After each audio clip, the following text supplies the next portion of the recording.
Oh, okay. No, I made it. I'm here. No, it's fine. It's fine. I'm here. We're here. We're all here. We're ready to go. We talked about the lungs, right? We're talking about the lungs. Whew, trying to catch my breath a little bit. Just running in. I had to go save a sinking ship full of puppies that were being sent off. They were going to be sent to a puppy mill, right? So they can mill the puppies, because apparently that's what they do. And so the ship was sinking. Anyway, it's fine. We don't have time for that. So we're going to finish talking about the lungs. We're going to do, now we're going to talk about how they function, right? So this particular one, we're going to do respiration. So external respiration, what happens in your lungs when you breathe in and when you breathe out, and then also internal respiration, that actual gas exchange that takes place within the tissues. Now that I think I've calmed down enough and my breathing rate, my respiration rate is a little bit lower, how about we go ahead and talk about what's going on inside of your chest when you take that first deep breath of air.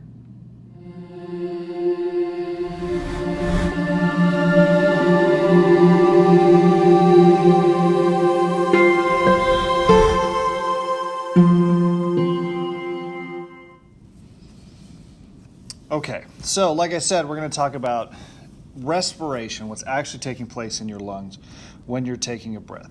And so there's two really important processes in this. First, there's external respiration. That's what we think of when we think of breathing and respiration rate and stuff like that. And so this is everything that's taking place that exchanges oxygen and CO2 with the external environment. So at this point, we're talking about the actual gas exchange that takes place in those alveolar sacs. Internal respiration is gas exchange again, uptake of CO2 by the cells, and then the release of carbon dioxide, which is a result of cellular respiration. So the internal respiration is actually going to be taking place deeper within the tissues, where the cells themselves are exchanging that material within the capillaries, basically. So oxygen in the capillaries is going to go to the cells, carbon dioxide in the cells is going to go to the capillaries, and then it brings it back out to the lungs so we can do that external respiration. So there are several steps that take place during the process of respiration. The first one is pulmonary ventilation, so actually filling the lungs with oxygen and then expelling that carbon dioxide from the lungs into the outside world. This is what we think of as breathing, okay? From there, we have the actual gas diffusion. So at the molecular level, we have that oxygen coming into those alveolar spaces, into the bloodstream, being carried by the red blood cells, and then the carbon dioxide doing the same thing in the opposite direction. This is going to be coming across that blood-air barrier, and then also across the capillary walls within other tissues. And then from there, we have the actual transport of oxygen and CO2, and that happens between the alveolar capillaries and then with the capillary beds in the other tissues. And so you actually have, with the gas diffusion step, you actually have that takes place externally right here as the air from the outside is coming into the tissues inside, but also internally right here as we're exchanging those particles within the tissues themselves. And then the blue is the carbon dioxide, and that's us going backwards. Abnormal breathing, a couple of conditions for abnormal external respiration. Too low oxygen is hypoxia. So typically, if you're oxygen starved, basically, so like if you're suffocating, that is hypoxia. So low oxygen levels is hypoxia. No oxygen whatsoever, a complete lack, is anoxia. So you completely cut off your air supply, basically. Hypoxia would be if you are in, if you have a some sort of stove or fireplace or something like that, and there's blockage, so some of that smoke is coming into the house, or something like that. If you're exposed to airborne contaminants like smoke, paints, things like that, you can suffer from hypoxia. Anoxia is a complete lack of oxygen.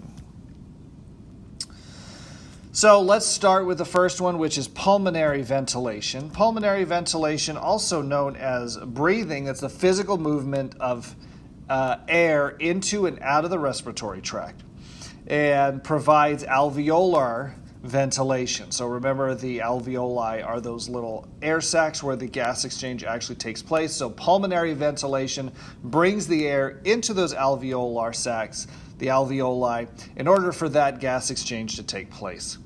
Now, pressure plays a lot in how this process works. And so your standard atmospheric pressure, wherever you're at, has a great effect on how your lungs function. If you ever hear stories about people who go mountain climbing, people who go Mount Everest and stuff like that, if you know anybody if you've ever gone to Denver, is another really good example. The air pressure is different than if you were to go someplace closer to sea level. The pressure is greater there. As the higher up in elevation you go, the lower the pressure is, and that has an effect on your ability to bring air into your lungs. So it has a lot of physiological impacts on breathing. Now, since we are dealing with gases, spoiler alert, we've got some chemistry coming on. And you talked about this stuff when you did chemistry. We were looking at gas laws. And so a lot of what we're going to be looking at, we've got changes in pressure and how we're going to have corresponding changes in volume. That's one of the main ones that we're going to be looking at, and that's defined as Boyle's law. And so basically that tells us the relationship between pressure and volume. It's an inverse relationship. If you increase the pressure, you decrease the volume, and that's typically because the greater the amount of pressure, the more weight, I suppose, the air has, and so that shrinks your volume of air. If you decrease the pressure, you're removing that weight, so the air is allowed, the gas, in this case it's air, is allowed to expand. That's going to cause the volume to increase. Okay, and so in a contained gas, like what we breathe into our lungs, the pressure externally is going to force molecules closer together, but also the movement of those particles exerts a pressure on the container as well, and that's when we tend to get into the temperature element. The greater the temperature, the greater the pressure as well. So here's a diagram illustrating, sort of what I'm talking about and what's going on with Boyle's law. Right, and so let me go ahead and pull this stuff back up so we just sort of looked at it. So pressure, another way to describe pressure is the number of collisions that the air particles have against a surface. Now, this mostly applies with a gas in a container. So if you decrease the volume, if you look at this first one right here, you have less space for the particles to move around, so you have more collisions. That's going to increase the pressure. Now, if you increase the pressure, you have more collisions that way as well. Now, if you increase the volume, like this, you've got more space, so there's fewer collisions, there's less pressure. That's the sort of relationship that we're going to be looking at when we're talking about your lungs, because basically how your lungs are working is changing the volume of your lungs, which adjusts the pressure. It's kind of similar to what goes on with when you're using a straw, right? So you go to a restaurant. So maybe you go to a restaurant, you get a straw at home or something like that, and you suck on the straw. Typically what most people think is you are pulling on the liquid and it comes up. But what you're actually doing is you're decreasing the air pressure in your mouth, which then the atmospheric pressure outside of your mouth is then greater. It pushes on the surface of your drink more than the air in your mouth pushes on the straw. And so that imbalance in atmospheric pressure causes the liquid to go up your straw into your mouth. And once you equalize the pressure between both the straw and the cup, the water falls back down by gravity until it reaches the level of the glass. And so with your lungs, basically, you're kind of doing the same thing. You're changing the volume of your lungs to create different pressure areas. And so you're creating areas of low pressure in your lungs, which makes outside of your lungs high pressure, and so the air is going to flow from high pressure to low pressure. So that's the inspiration, that's breathing in. Inhalation. Then basically what you do is with the exhalation, also known as an expiration, you are squeezing on your lungs to decrease the volume, which is going to increase the pressure inside of your lungs over that in the atmosphere outside of you, so the air in your lungs is going to leave. If you want to take a second to read that, this is basically what I just said. Or I said basically what that says. Whatever, okay? We're all in agreement, okay? Pulmonary ventilation causes volume changes which create changes in pressure. You're not creating changes in pressure that lead to volume changes. Okay. As you expand your thoracic cavity, you are increasing the volume of your lungs, which decreases the pressure inside, allowing air to flow in. And then when you breathe out, the reverse happens. So here's a diagram showing that particular process. And so basically, as the diagram, it's kind of like a spring that's folded up like this.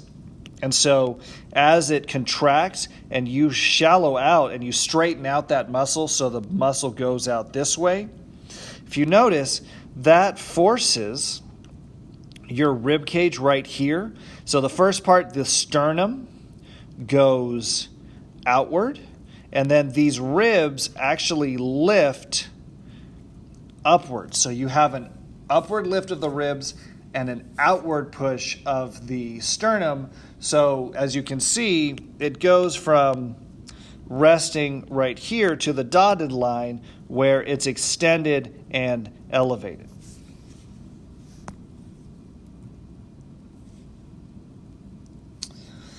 Here's another diagram that's going to walk us through all that stuff. So at rest, the diaphragm right here is at rest. We also have some other muscles that are lining the thoracic wall right here. Those are our intercostal muscles. Those are going to help.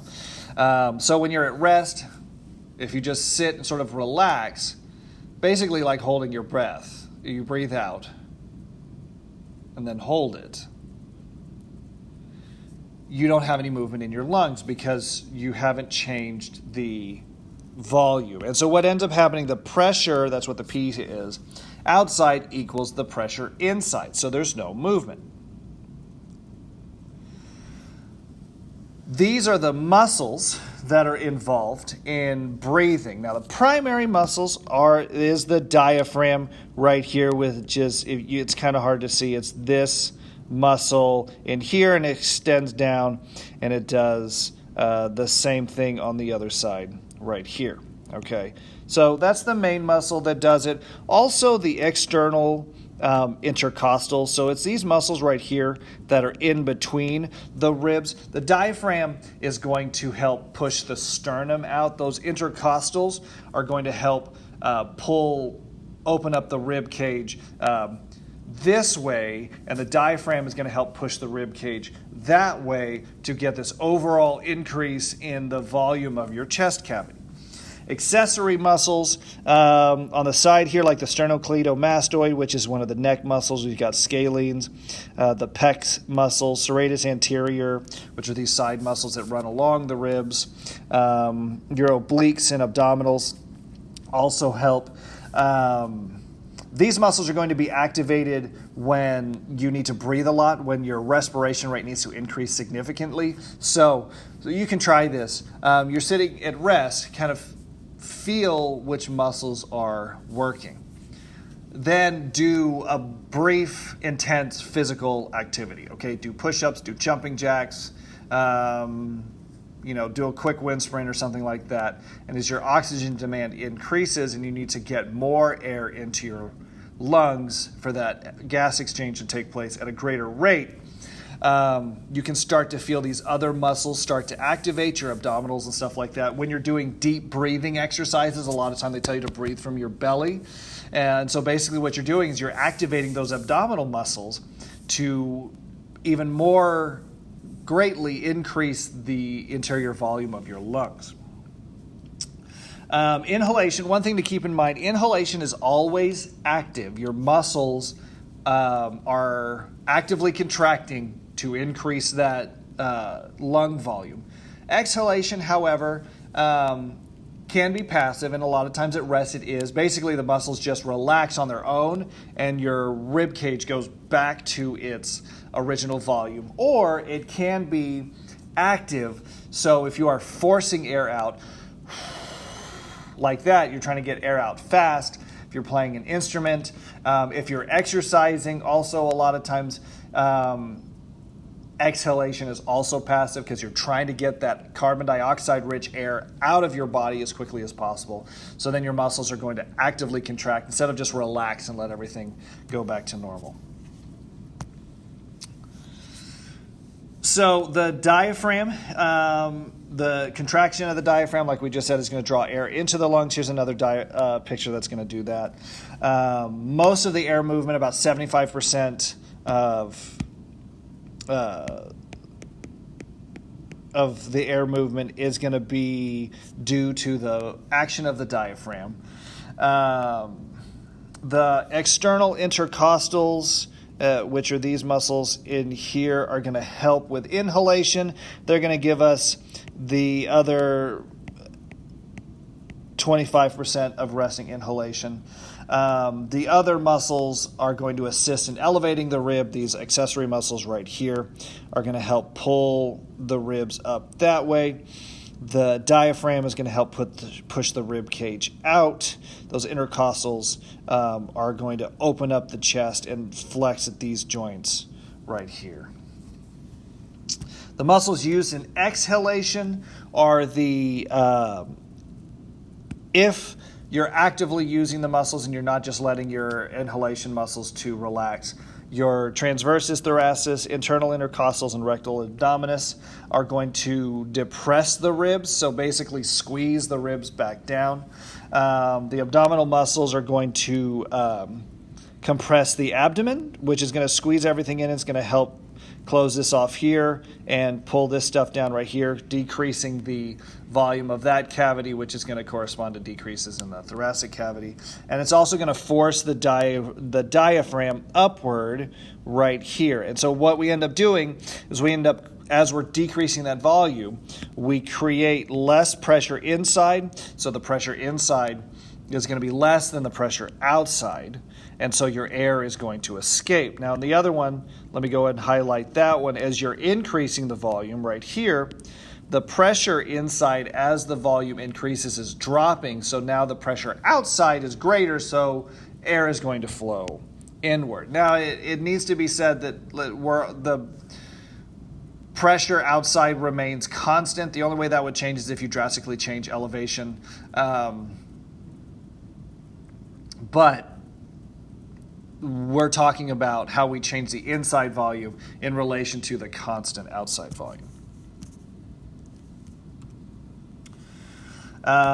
We can classify movements based on the patterns of muscle activity. So we've got quiet breathing and we've got forced breathing.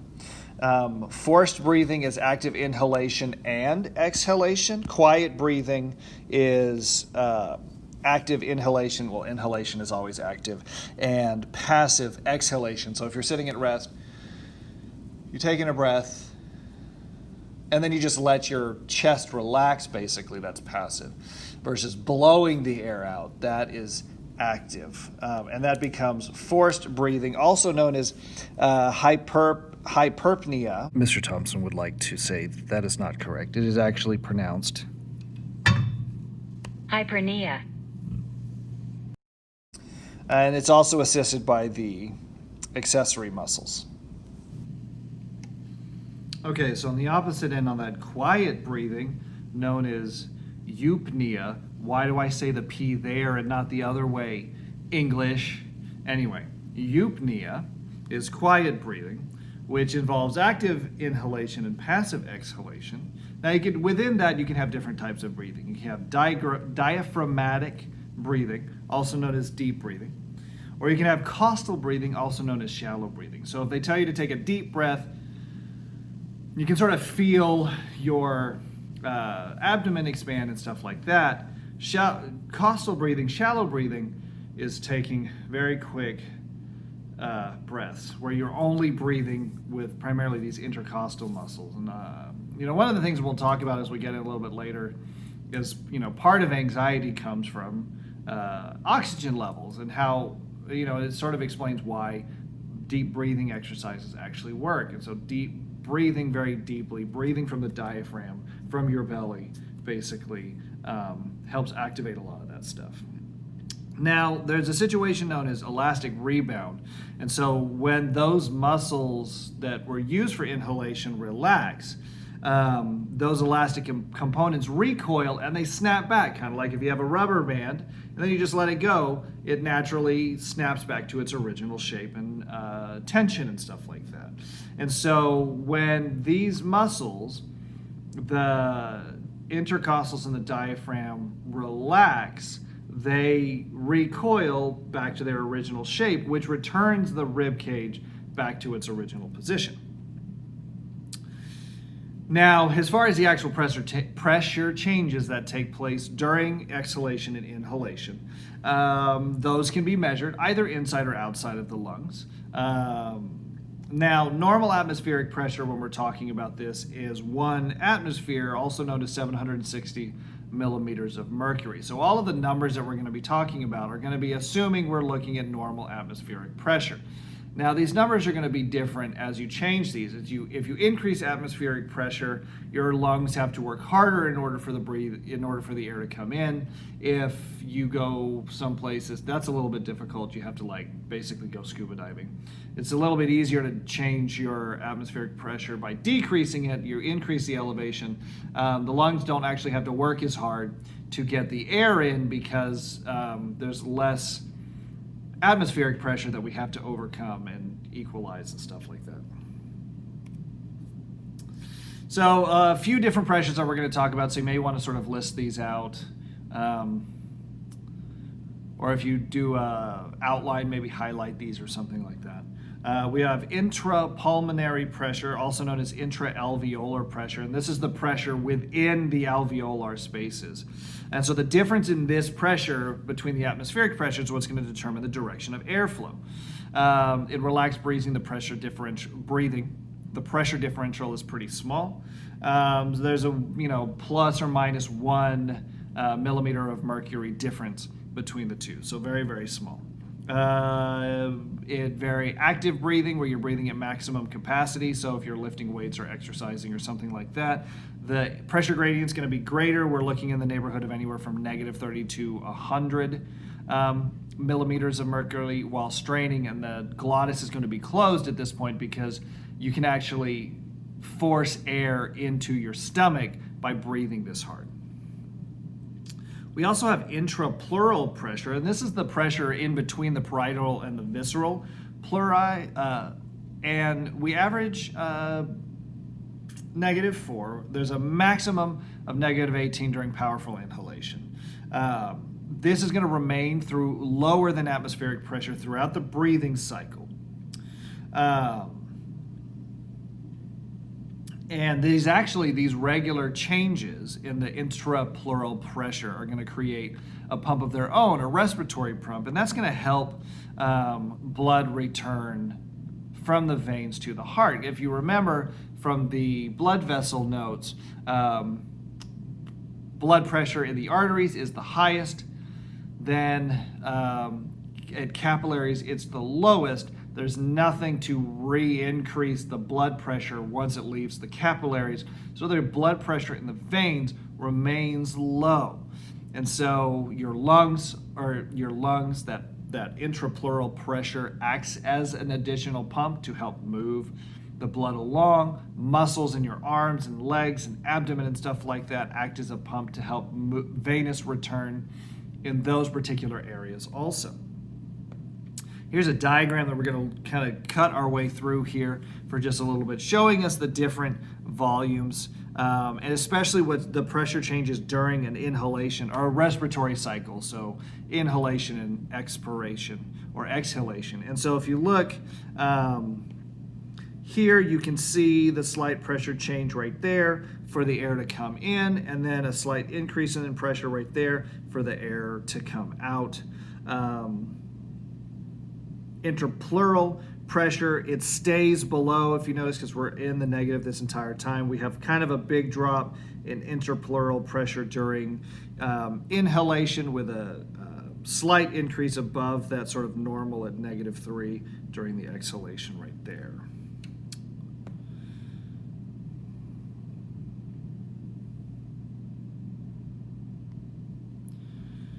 All right, now one of the ways that we can introduce this is through a phenomenon known as pneumothorax. Now, pneumothorax, basically what happens in this particular case, pneumo is air, right, or gases or something like that, and thorax has to do with the cavity that we're dealing with. So what ends up happening is air enters the pleural cavity. Now, if you remember, there is no air in there. The space in between the two layers of the pleura is a liquid. So once air gets in there, that's going to put pressure on the outside of the lung and actually cause the lung to collapse. This is typically going to happen if you either injure the chest wall, puncture wound, for example, or if the alveoli themselves rupture, allowing air to escape out of the lung, basically. And that's going to lead to collapsed lung, also known as atelectasis. Now, this could be a partial collapse or a complete collapse. Both of them are characterized by chest pain and shortness of breath. There are two other, so there's two phenomena, I guess you could talk about, that we discuss with breathing. The first one is resistance. So that is factors that affect how difficult or how easy your body makes it for the air to come in. And that's where the bronchodilation or the bronchoconstriction comes in. You can increase the resistance through bronchoconstriction. You reduce the resistance by bronchodilation. Compliance is a measure of expandability of the tissues. A lower compliance requires greater force to fill the lungs. So lung compliance could be the expandability of your lungs. If you decrease your lung compliance, basically you decrease the lung's ability to expand, which means you need to exert more force in order to actually take that air in, basically. The things that can affect compliance include connective tissue around the lungs, the surfactant production, and the mobility of the thoracic cage. So if you have an injury that restricts your rib cage movement, for example, there are some conditions where the joints, for example, in here in between your ribs and your sternum are too hard, or they're damaged or something like that, and so your rib cage movement is restricted that way. There's a disease where any damage to your body, the body heals it and replaces it as bone tissue, and so basically your rib cage hardens and solidifies and restricts your ability to expand your chest. So that's going to lower the compliance.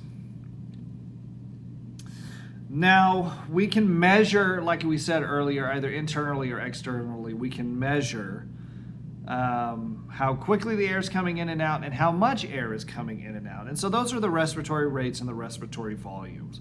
And these numbers are going to change based on oxygen demand. Rate and volume are going to increase as oxygen demand increases, and so on and so forth. The respiratory rate is the number of breaths per minute. So you set a timer and you breathe, the number of breathes in and out. You do in a second, that's or minute, that's your respiratory rate. The other big one that we look at is known as the tidal volume. That's the total amount of air that you move per breath. Now we can take that tidal volume and we can break that into smaller volumes from, how much you breathe in and how much you breathe out and how much is left. Kind of similar to what you looked at when we did different blood pressures and blood volumes.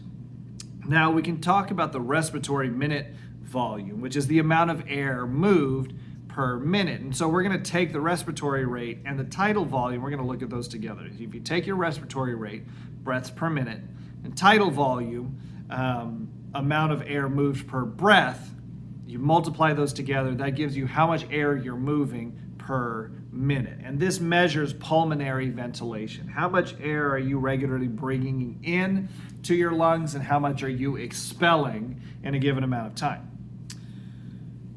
Here is that graph that we had looked at before. This one adds the tidal volume element right here. And as you notice, there's there's an even change over the course of about 4 seconds or so. There's an increase of up to about, this says 500 milliliters in 2 seconds. And then you expel an equal volume of gas out until you basically have zero at either ends, and then you just sort of keep seesawing back and forth in this particular fashion.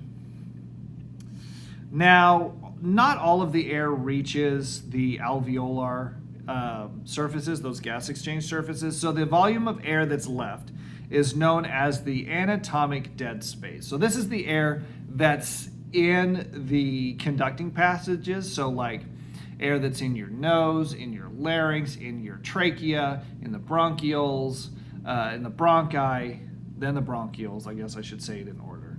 That's the anatomic dead space. You have to work to breathe that air in, and then you work to breathe it out, but you're not actually getting any benefit from that air. Another volume we can look at is the alveolar ventilation. That's the amount of air that's actually reaching the alveoli. Now the tidal volume will take into account the anatomic dead space.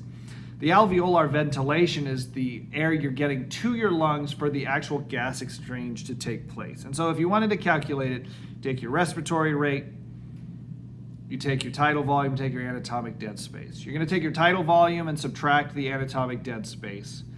Multiply that by the respiratory rate. That's going to give you the amount of air that's reaching your alveoli each minute. Okay, like the definition says. Way to go me for restating the obvious. The alveoli typically will contain less oxygen than atmospheric air. And this is because there's still a little bit of the used air. And so that used air is going to have CO2 in it. So you're going to have some of that used air that was left behind mixing with the new air that's coming in.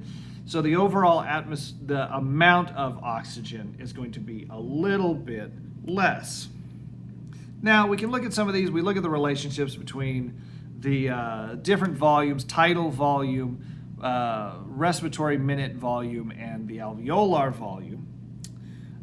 Typically, for a given respiratory rate, if you increase the tidal volume, you're going to increase the alveolar ventilation rate, how much air is reaching your alveoli. For a given tidal volume, so if the volume stays the same, then increasing the respiratory rate will also increase the alveolar ventilation rate. So if you want to change basically what this means, if you want to change the amount of oxygen that is coming to those gas exchange places in the alveoli, you either increase your lung volume, which you can with deep breathing, but that's limited, and typically it's going to be increase your respiration rate. So in plain English, you breathe deeper, you breathe faster, right? So you breathe harder, you breathe faster to increase your alveolar ventilation rate. And so this kind of gets into our respiratory performance. And we measure your respiratory performance doing various pulmonary function tests. And so we're going to measure the rates and volumes of air movement during various activities. Now, you can use something called a spirometer. If you've ever had to do an allergy test, you may have used something like this. Basically, it's the simplest ones are basically a little box with a little meter in it and a mouthpiece. Some of the fancier ones, it's a little electronic device with a mouthpiece that you breathe into it. Some of the really sophisticated ones that if you're looking at like long-term, really detailed pulmonary function, it's the actual tubes that are put in your mouth. Sometimes they're taped in place so they don't fall out, hooked up to a big machine. If you've ever watched TV shows and stuff like that with athletes working out and stuff like that, and they're running, they've got this like mouthpiece in their mouth with this tube that runs away. That's like a super sophisticated version that's really going to dial into what your respiratory volumes are and stuff like that. And so that total lung volume can be broken into a bunch of different volumes and different capacities. How much you breathe out, how much you breathe in, how much is left behind, stuff like that, okay? And so we'll look at some of those pulmonary volumes, and then we'll look at the capacities. So your pulmonary volumes, it's the amount of air being moved. So your tidal volume, like we said, is the amount of air being moved in and out of your lungs. Another one that is known as the expiratory reserve volume, that's this one right here. There's also an inspiratory reserve volume, and those are basically, expiratory reserve volume is the amount of air capable of being exhaled. The inspiratory reserve volume is the additional amount of air that can be inhaled. And then we also have the residual volume, and that's down here at the bottom. And that's basically the amount of air that's left behind after exhalation, specifically maximal exhalation. The minimal residual volume is also, so then below that, look at this, you've got the minimal volume. That's the volume of the volume of air in a collapsed lung. So that's the absolute lowest that the volume can be.